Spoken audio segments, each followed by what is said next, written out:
మహిళల మీద జరుగుతున్న అత్యాచారాలు, రేప్ కేసెస్ ఏవైతే ఉన్నాయో అసెంబ్లీలో మాట్లాడుతున్నప్పుడు, అసెంబ్లీ నడుస్తున్నప్పుడే మరొక 5 ఇలాంటి సంఘటనలు జరిగినాయంటే ఎక్కడ రాబట్టుకోవాలి సమాధానం? అసెంబ్లీలోనే చెప్పాలి కదా. దీని కన్సర్న్ మినిస్టర్ ఎవరున్నారు? గౌరవ ముఖ్యమంత్రి గారే కదా. ఈరోజు అడుగుదామని ఉదయం నుండి 10 o'clock నుండి మొదలు పెడితే 2:30 గంటల వరకు మించుమించు అంటే 4:30 గంటలు నిల్చుంటే కూడా, ఆడబిడ్డలుగా మేము ముగ్గురం 4:30 గంటలు అసెంబ్లీలో నిల్చుంటే కూడా కనీసం మైక్ ఇవ్వడానికి భయపడతా ఉన్నారు. ఎందుకంత భయం అండి ముఖ్యమంత్రి గారు?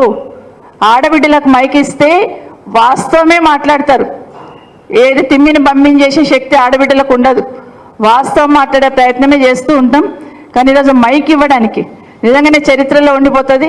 రేవంత్ రెడ్డి గారు ముఖ్యమంత్రిగా ఉన్నప్పుడు, కాంగ్రెస్ ప్రభుత్వం అధికారంలో ఉన్నప్పుడు అసెంబ్లీలో 3 ఆడబిడ్డలు 4:30 గంటలు నిలబడితే కూడా మైక్ ఇవ్వలేరనే మాట చరిత్రలో ఉండిపోతుంది. ఖచ్చితంగా మార్పు తీసుకొచ్చున్నారు మీరు. నిజంగానే ఆ సీట్ సైడ్ చూస్తూ ఉంటే, ఈరోజు ముఖ్యమంత్రి గారు కూర్చున్న సీట్ సైడ్ చూస్తూ ఉంటే ఎలాంటి మహానుభావులను ఆ సీట్ మీద చూసాం కదా.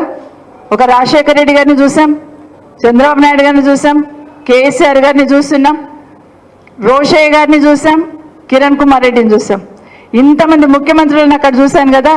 అక్కడ ఎవరన్నా ఒకరు అందరు కనిపించారు ఈరోజు మాకు. అక్కడ వాళ్ళు ఉండుంటే అయ్యో ఆడబిడ్డలు నిల్చున్నారే, ముందు వాళ్ళకు ఒక అవకాశం ఇవ్వండి, మిగతా తర్వాత మాట్లాడదామని మాట్లాడేవాళ్ళు.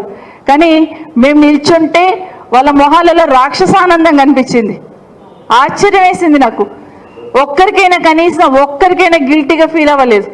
4:30 గంటలు ఆడబిడ్డలు నిల్చున్నారే అని ఒక్కరైనా గిల్టీగా ఫీల్ అవ్వలేదు. పైగా రాక్షసానందం పొందుతున్న విషయాన్ని ఈరోజు నిజంగా చాలా బాధ అనిపించింది.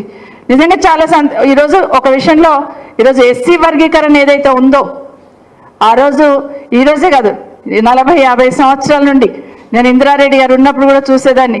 ఎస్సీ వర్గీకరణకు దండోరా వాళ్ళు వచ్చినప్పుడు ఏ విధంగా మాట్లాడేవాళ్ళు, ఏం మాట్లాడాలి, ఆ రోజు నుండి చేస్తున్న పోరాటం ఈరోజు సుప్రీంకోర్టులో వర్గీకరణకు అనుకూలంగా వచ్చిన తీర్పు ఏదైతే ఉందో బీఆర్ఎస్ పార్టీ తరఫున సంతోషాన్ని వ్యక్తపరిచాం, హర్షం వ్యక్తం పరిచాం.